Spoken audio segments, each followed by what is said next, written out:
Are you ready? Hello, and welcome to the Whole House Podcast, where we promise to bring you home, health, and family all in one place. We're a blog team trying our hand at podcasting, and we like to compare our different purposes and giftings and strengths to the rooms in a house. Together, we make up the whole house. So grab a cup of coffee and join our overly caffeinated team here for the Whole House Podcast. Hello, and welcome to the Whole House. We're here today. This is Carly, Kathleen, Amerey, Lori. and today we are talking about something that we really care about. It's been in the news lately, and we're planning on releasing this podcast right around the same time as National Human Trafficking Awareness Day on January 11th. And it was started in 2010 by President Obama, and so I think that probably began maybe a bigger awareness of the issue of trafficking. Yep, I'm sure. But I'm going to read just a definition from the internet of human trafficking. And it is the action or practice of illegally transporting people from one country or area to another, typically for the purposes of forced labor or commercial sexual exploitation. And so I want each of us to kind of tell you when we first became aware of trafficking. And for myself, Carly, when I was in college, I was in a group called InterVarsity, and we started kind of delving into this topic in the fall of my freshman year. Okay. And so we partnered with, I believe, World Vision with something called the Human Wrong Campaign. And so we studied, like, God's design for people to be free. And so we did, like, demonstrations on campus about how many people in the world at that time were trapped in slavery. We walked around campus, like, tied together, like some people in bondage are. Right. So that is when my heart kind of got lit on fire for this issue. And a lot of it just stems from the fact that God does not desire any of his people to be enslaved. Right. So, you're next. Okay, Kathleen here, and I think that I've probably been aware of it longer than anyone here because I'm older than anyone here, only reason. But I don't think that we referred to it as sex trafficking 30 years ago. It was just enslavement, and we knew that those sorts of things were going on. And because I've adopted internationally, I was probably a lot more aware of what was going on in other countries like Poland and the Ukraine and a lot of the countries on the continent of Africa long before I was aware of what was going on in the United States, because there's an epidemic in the United States involving kids in social media being scouted and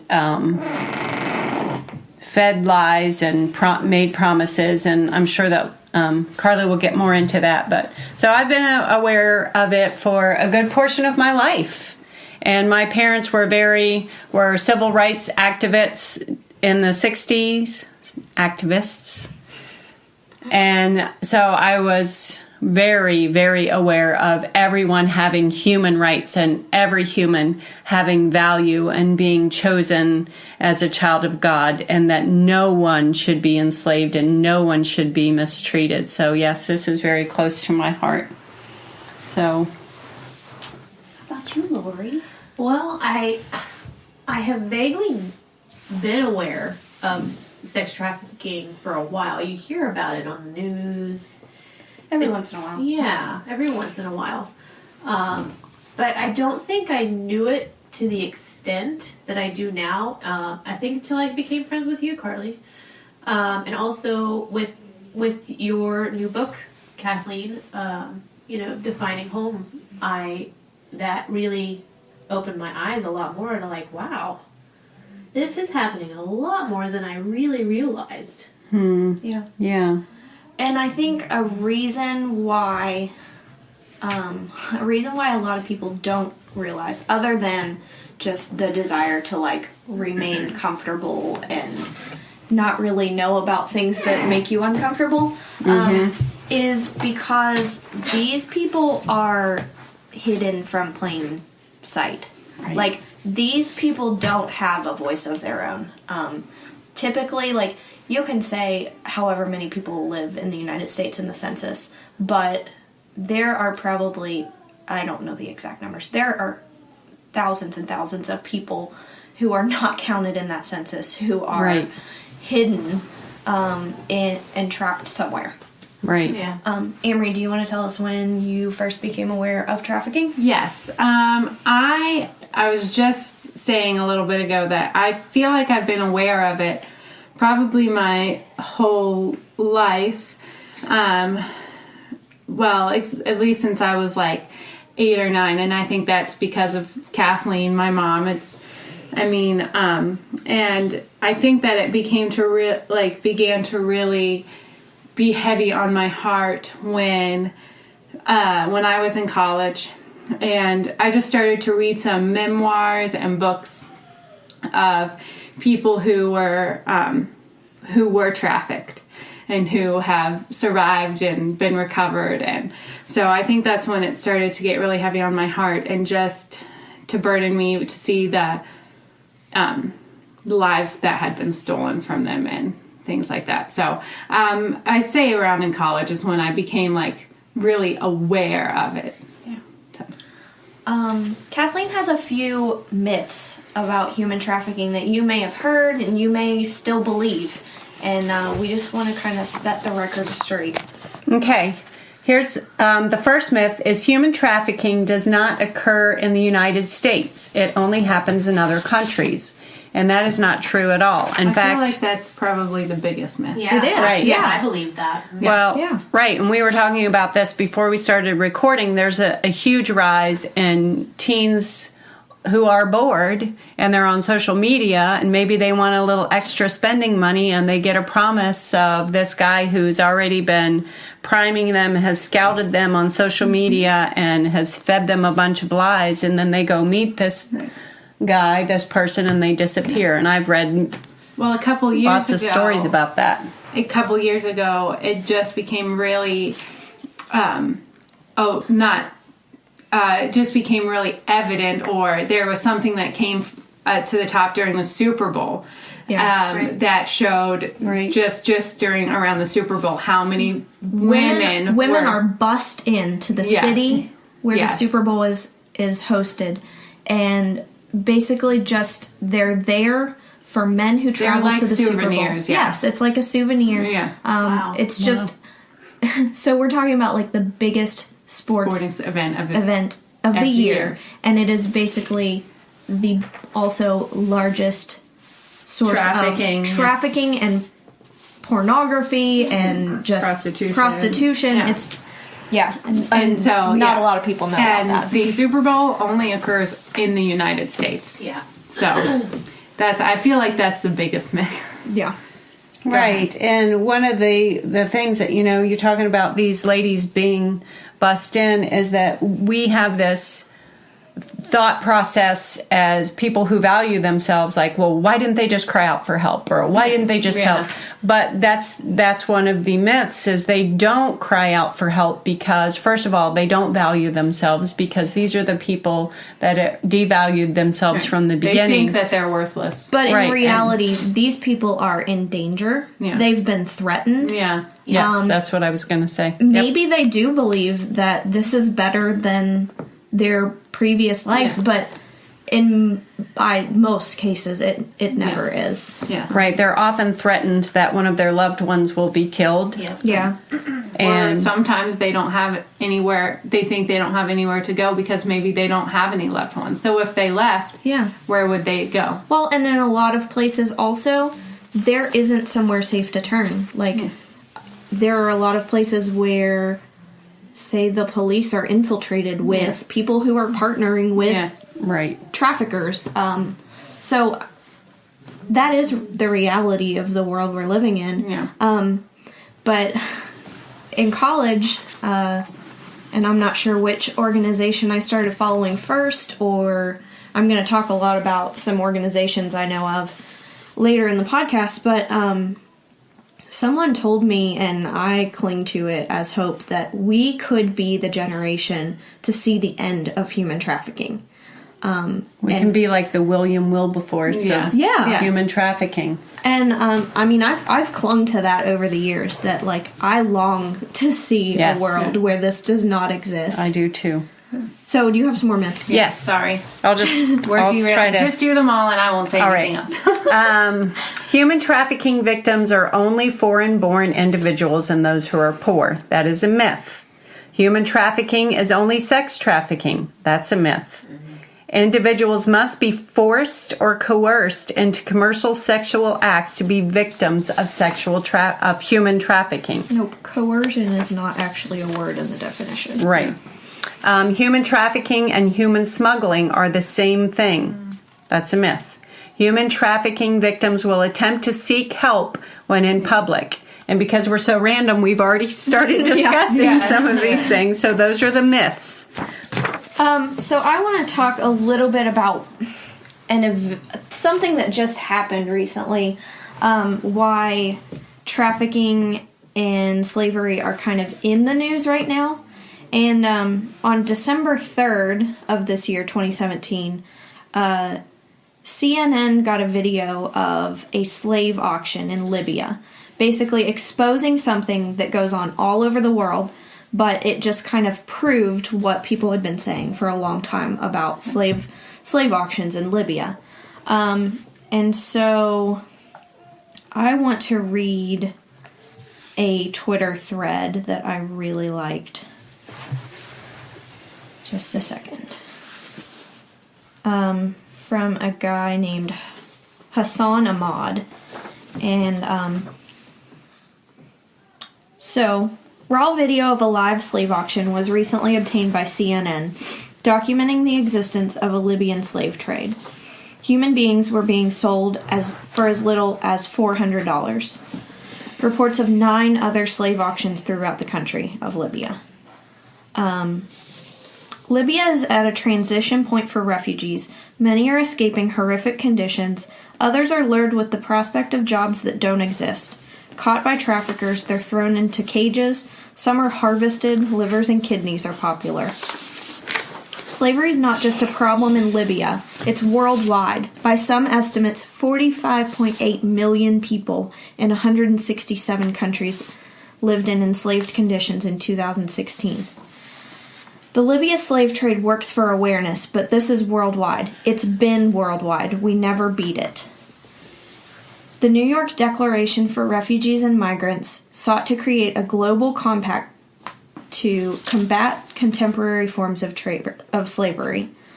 Our presidential administration just backed out of it, saying it would be inconsistent with U.S. immigration policies, while the Libya slave trade rages. We can't police the world, is what they say about it. This is defeatist. The resources are there. What's lacking is the will. It starts with awareness. Slave trades create refugees. Some estimates are as high as 65 million people worldwide, and it's all connected. Wow. The Libya slave trade is not some isolated incident half a world away. Forcibly displaced people are vulnerable. They get preyed on. It happens in Central America with gangs, in the Middle East with terror groups, in Africa with dictators. Ignoring a problem invites it to your door. Slavery is still a thing. It never went away, and we did not solve the problem. The Libya slave trade shows that when conditions are right, these ghastly markets will crop up. Slavery is not a relic of the 19th century. So be aware about it, because it shows that 1, slavery is still around. 2, we must not help create situations where these cancers can grow. 3, foreign policy that ignores this is no policy at all. 4, we must keep fighting or it will get worse. And this is my favorite. These are some things that can be done. Number 1, prioritization at the UN, so laws between different countries. 2, supporting a group in Libya who works to end this. 3, fight root causes of slavery. 4, hold social media accountable. 5, donate to free the slaves. I'll talk about them later. 6, raise awareness. And 7, shop free. And then he asks if you're overwhelmed. And he gives a Gandhi quote. Success lies in the effort, not the attainment. So something he said, really, fighting root causes of slavery is on his list of things that can be done. Right. So Kathleen's new book talks, it's a story of a girl who's sold the lie of a better life. Right. And she ends up being trafficked for sex. And so let's talk about some of the things that lead to this. And some of them, he talked about refugees. Refugees are people displaced from their homes. Yes. They're vulnerable. They have no safe place. Yeah, They have no safe place. They're targeted because of their desperation, and they're often tricked by the lure of jobs that don't exist. Right. They have their distinct jobs in human trafficking, and one of them is a scout. And what the scout does, either online or in person, is befriend a young person, find out what they're interested in, find out what they want out of life. For example, like, I'm going to let Lori tell a little bit more about the main character, Adelina, in Defining Home, because she's read the book so many times. I have. So go ahead. So what was the scout looking for What did from he target her? with her? Yeah, what did he bring out? Or she. Yeah, she. I think she was looking for,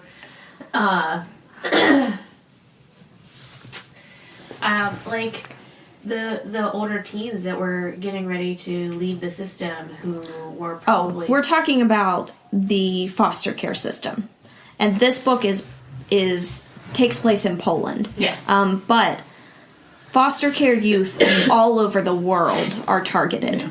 And typically it's foster care youth, so without parents, they're impoverished.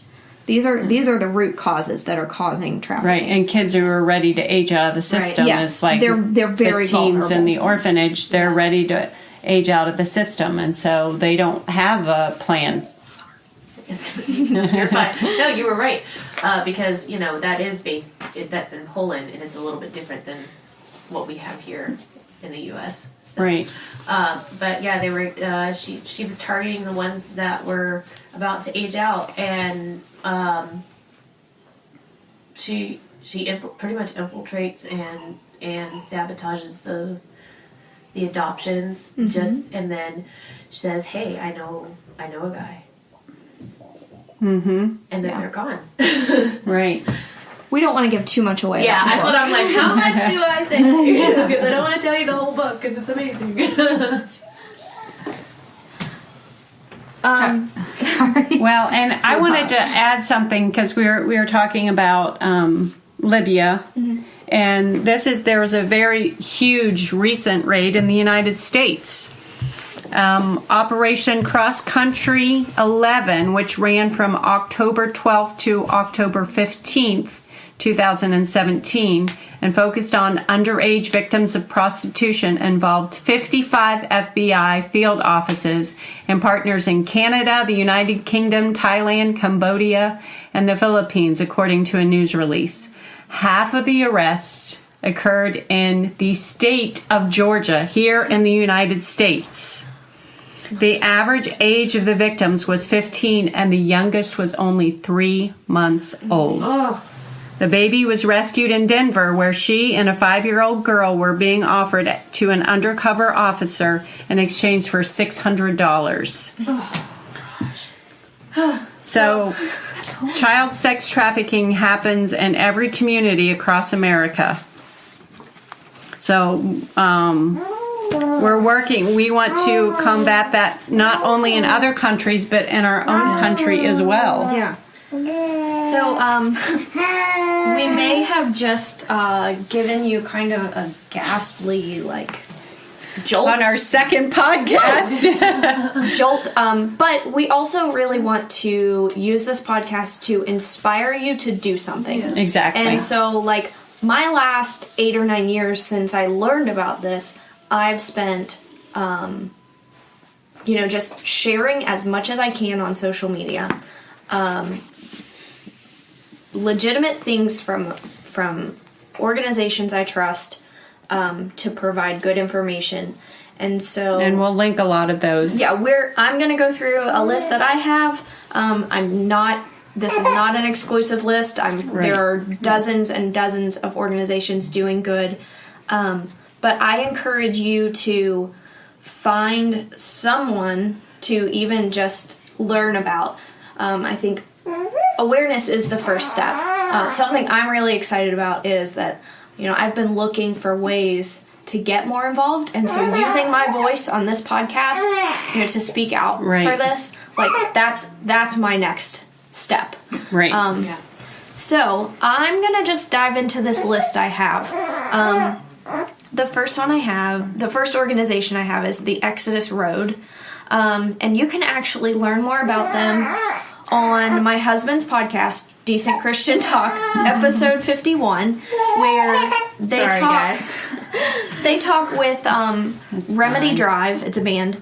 Their lead singer, David Zach, and he works with Exodus Road. He goes on the road to rescue people from slavery. And then in that podcast, they also talk with International Justice Mission and Relevant Podcasts, Eddie, and he gives a lot of practical tips. So another couple organizations, like I said, the first thing I became aware of was from World Vision, and they also partner a lot with International Justice Mission. So they do a lot of just work on the ground in different areas that they're already working in. Another one is A21.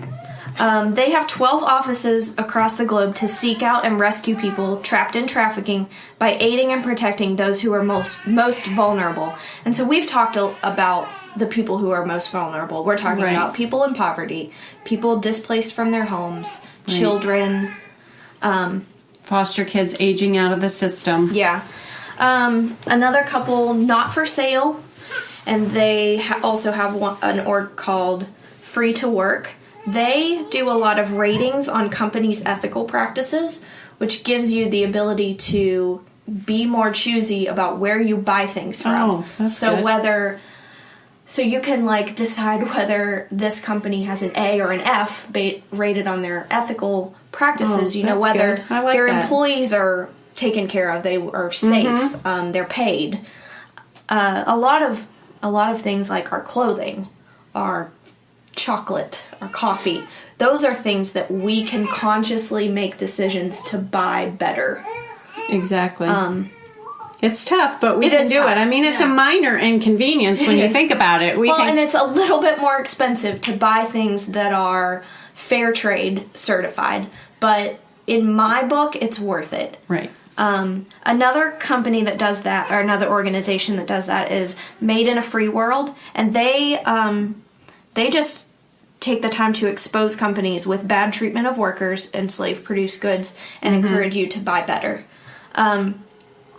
Another organization that I wouldn't say volunteered with, it's called Dressember, and it's kind of an event where you basically volunteer to wear a dress every day of the month of December. I'm not doing it this year. I have a lot of friends who do that. We should do it next year. We should. I've done it twice before. And so you can wear leggings under your dress, but you just wear a dress every day, and then you take a photograph of yourself wearing the dress, and you talk about that on social media. And you can raise money for their foundation. and they partner with a lot of other organizations just to raise awareness through the month of December. One that I really, it's one of the first organizations I learned about, is Love 146, and they have a cool story. They were in a red light district. I don't know what country, I don't know the exact story. They were, and a lot of times you can't just like grab a girl and run away with her. You can't like say, we're here to take this girl, we're here to rescue her, because it's dangerous. Yes. So they were doing an undercover mission. They were at basically an auction of girls, and one girl caught this guy's eye. He could tell that she still had fight left in her eyes, and her number was 146. And so he started this basically in her memory, because he wanted to help girls who still had the fight to get out of there. There's another few. End Traffic is an organization under UNICEF, and they do a lot of encouraging laws that are consistent with ending trafficking. So they do a lot of like awareness of talking to your Congress members about the things that need to be taken care of. Just passing laws that you can have aid, to change. You that have can to aid change instead of policy. keeping. This one's cool. This organization is called Thorn. It was founded by Ashton Kutcher, and they are basically. I think he's another reason why I heard more about sex trafficking. Yeah. Is because he's So so involved in it. I love like celebrities that are getting involved in this, because that. I think that because they have a platform already, yes, and they have a big voice that's able to reach more people. So they're basically software engineers that are seeking out, exposing, and shutting down child sexual exploitation online. And they do something called the hackathon, where they like, it's like a contest. It's really cool. An organization that I have worked with, I actually like ran a marathon with them and raised money for them. It's called Nuru International, and they right now they've been in Ethiopia and Kenya, and so their model of ending poverty, they're treating a root issue of trafficking. And so their model of ending poverty is going in and doing holistic and self-sufficient poverty relief. And so they're training leaders in communities, better so farming much more effective. tactics, better ways to keep a harvest through the year, or save money, or they're giving microloans to women who want to start small businesses. I love that. Yeah. So like that is an organization that was founded by a West Virginian. They're doing awesome things, and I love their model of that. Their plan is they go into a place for 8 years. After 8 years, they leave, but their model does not end. Right. And that's the way you have to do it. Yeah, you have to set up the framework so that they don't keep having the same issue. Yeah. Something else local, we have an organization called Libera, and they, their goal is to help women find freedom from whatever binds them. And so be it an abusive relationship, be it just trauma from an abusive relationship, or trauma from just a broken past, even milder things than that. They do like small group studies on freedom. And so I've partnered with them a couple times. We actually handed out soap at local hotels with the trafficking hotline on it. And we're going to I'm going to give you the National Human Trafficking Hotline in just a minute. But locally, I've gotten to do that. And so we are basically getting the trafficking hotline into hotel rooms where girls might be stuck. Right. They might be. And so I've talked to front desk workers at local hotels who,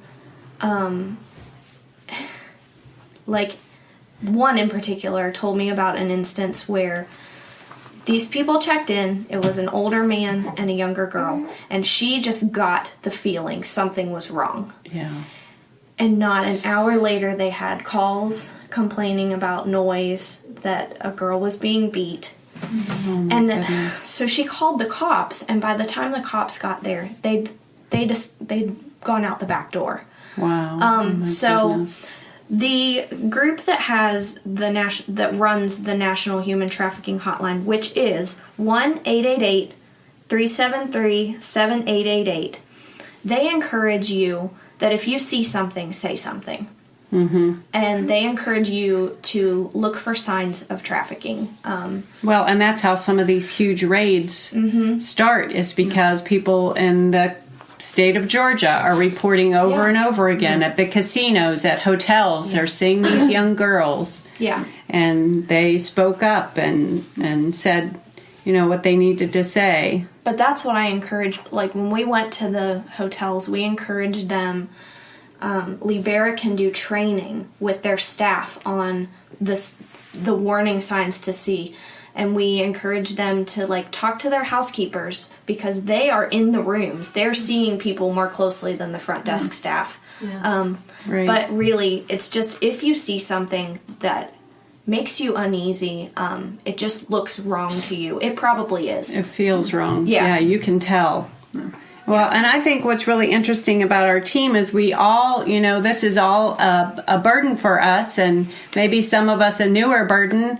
But like I said, because I'm older, it's been a burden for longer, but I have a different thing that I feel that I need to do. Carly has this, raise awareness, and I have this, I have a heart for orphans, because 4 of my children were adopted, and I know what's going on in those countries, like in the Ukraine, where some of these kids are aging out of the system, and as soon as they're sent out the doors of the orphanage, there's sex trafficking guys waiting, and they just pick them up and take them, and nobody cares, because nobody wants to, nobody's there, and nobody has the funds to take care of these girls anymore. And so one of the ways that I'm addressing it is I wrote this book, Defining Home, to raise awareness, not just for adults, but for teens. Yeah. And my heart is that, we're talking about the people who are preyed on.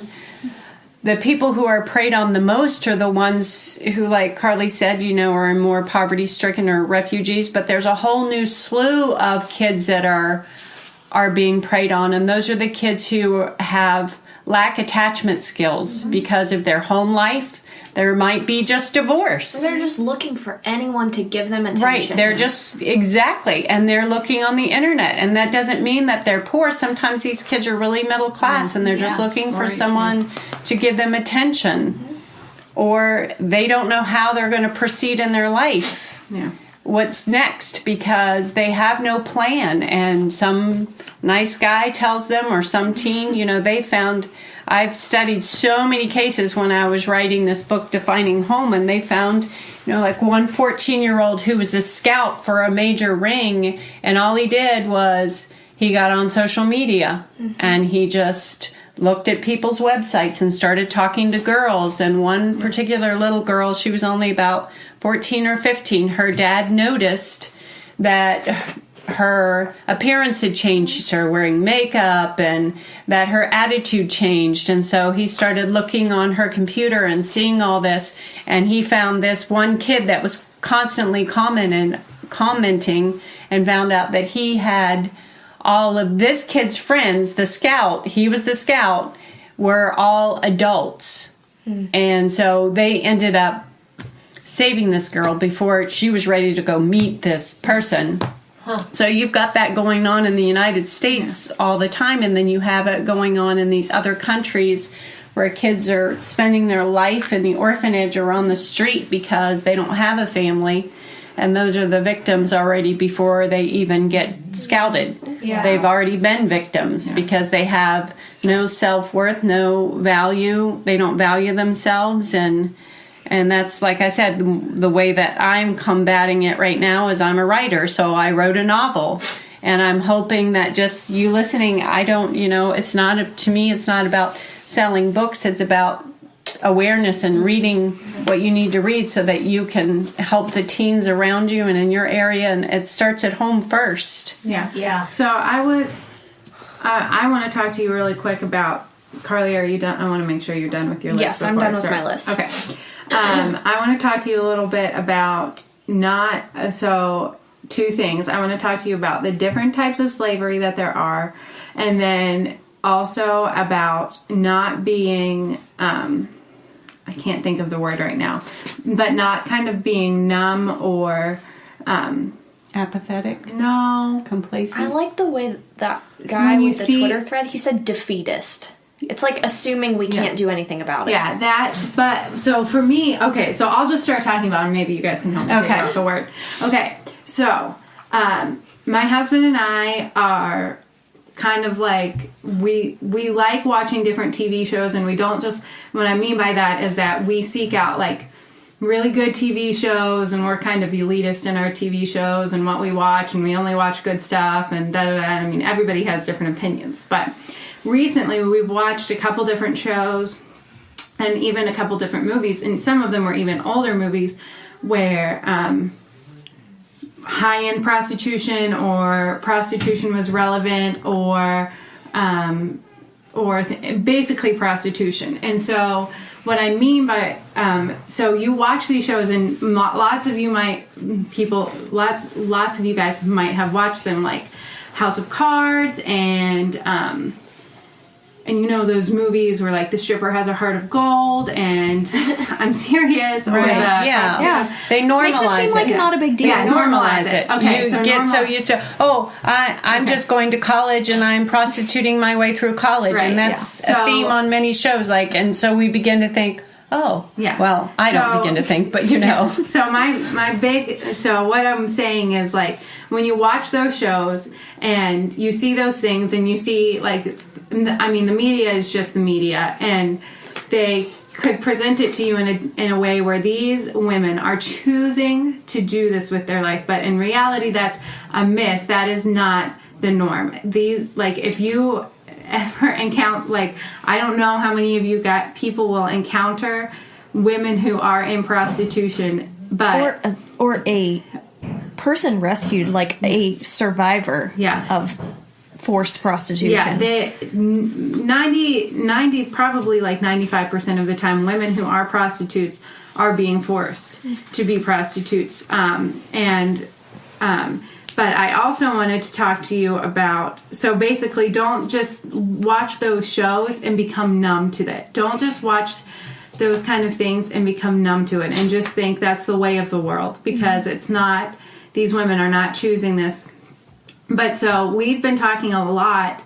One of the myths that Kathleen shared a little bit ago was that that human trafficking is not just that human trafficking is just sex. That was the myth. So it's not just sex, and we've talked a lot about that. And one of the articles I read just a few months ago was about a young lady who she wasn't used for sex, but she lived in a very high-end home in California, but nobody knew that she lived there. And she was not fed properly. She was not taken care of. Her needs were not met. She was there to take care of the home, do housekeeping and all of these. So she didn't even have to do horrible things. She took care of their house, but she was not fed. She was not allowed to go outside. Nobody knew she existed. Was this the lady that was locked in the basement at night? I don't know. Because there's so there's so many stories about that. I read a book called Hidden Girl by don't want to butcher her name, like Shaima Hall, and I follow her on Twitter, and she is like a rescued former victim of that. Like she was. And I think a lot of times, like, young girls like that, and I want to be clear, it's not just women that are exploited. That's what I was just gonna say. Exploited because, like, labor trafficking is very common. And, I mean, we live in a country where it's looked down upon to be a different I don't know, to be a different race. Yes. And so, like, I think it's hard to think that maybe those people didn't choose to come here.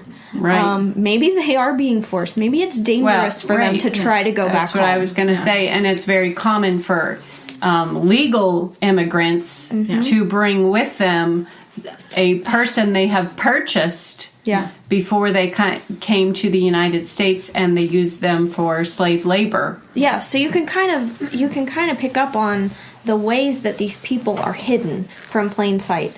They are just some places it may be commonplace to have, a housekeeper, but exactly. maybe, like when our dad was in Oman, and he was teaching there, his house came with a slave boy. And he just was, I don't need this slave boy. I don't, but no, your house comes with that. So yeah. Do you want me to get him? Sorry, my children are crying. It's been, Well, but let's let Amerey finish in case she has to go back out there. So I wanted to say, just bring to light that it's not just like Kathleen said earlier. Oh, it's snowing. Sorry, guys. Yay, it's snowing. Okay, sorry. It's not just sex trafficking. Like Carly said, it's labor trafficking. It can be They can even live in a home that is not a bad home. It's not a bad, but they are not taken care of. They are not allowed to go out into public. They are not allowed to do those they are not living a normal life. They are not paid. They are just there, and they are being used. Mm-hmm. And a lot of times they're fearful in some way. They're fearful of the people holding them hostage. Yes. And then I wanted to talk really quickly about sorry, I'm listening for my child. So Nevada is the only place in the United States where prostitution is legal, and that's for very evident reasons, such as because of Las Vegas and things like that. And prostitution may be legal there, but human trafficking is still not legal there. Yeah. Okay, and so this is what made me think of talking about not being numb to shows and stuff. Is that a while ago, Seth and I watched. I don't remember what the documentary. He's famous for documentaries. I don't remember, but what he did was he went around to all the different states in the United States and talked about what made them special, like what you go to the state with. And so one of the biggest thing that he talked about in Nevada was prostitution. And he went to and it wasn't, when he was talking about it, it wasn't a bad thing. He was kind of a happy thing, and this is what makes Nevada special. And he went to a brothel, and I sat there and I watched it, and he talked to a couple different women, and I was thinking, how many of these women, probably all of the ones that he talked to, this was not a life that they chose for themselves, and now they're there, and sure, it may look like they get paid and things like that, but they're not. And that's the thing, is that culture has made them believe that's normal. Culture has made them believe that's normal. And that's what Carly was talking about earlier when she was talking about the last organization. I'm sorry, Carly, I can't remember the name. About teaching the signs of knowing what human trafficking looks like. So I was just going to talk. That's all I had to say, was being aware of the different types of trafficking, and not thinking of it as a commonplace okay thing just because it's in media as a commonplace okay thing. And like I said earlier, we don't want to leave you feeling downtrodden. Yeah. We really do. Hope. There is hope. We really do want to be part of the generation that ends this atrocity. Yes. And so we do just encourage you to seek out someone that you can even just have a conversation about this with. Maybe you can give someone their first glimpse of what this is all about. And I think a lot of it is just not being okay with what's going on, just living counterculturally, because we do want to be different, and so speaking out against these things is different. Yeah. And I think, just to sum up, what everybody has a different part of raising awareness and doing your part, and my part is writing, so I will keep writing, and I wrote this book, Defining Home, to raise awareness, so make sure it'll be in the show notes. Make sure you grab a copy of that and read it with your teen. And each one of us, like I said, we just have a different way of participating and ending slavery in general, Yes. and sex trafficking. So, yeah. Thanks for joining us today, and we want to be encouraging. We want to encourage you to seek out a way you can make a difference. right, and that, this is only our second podcast, and we have a lot more coming that we've already recorded that are not such difficult topics and so heavy. So, But this is really important to us. yes, So very important. we encourage you to do something to make a difference this week. And thanks for joining us here at the Whole House. Bye.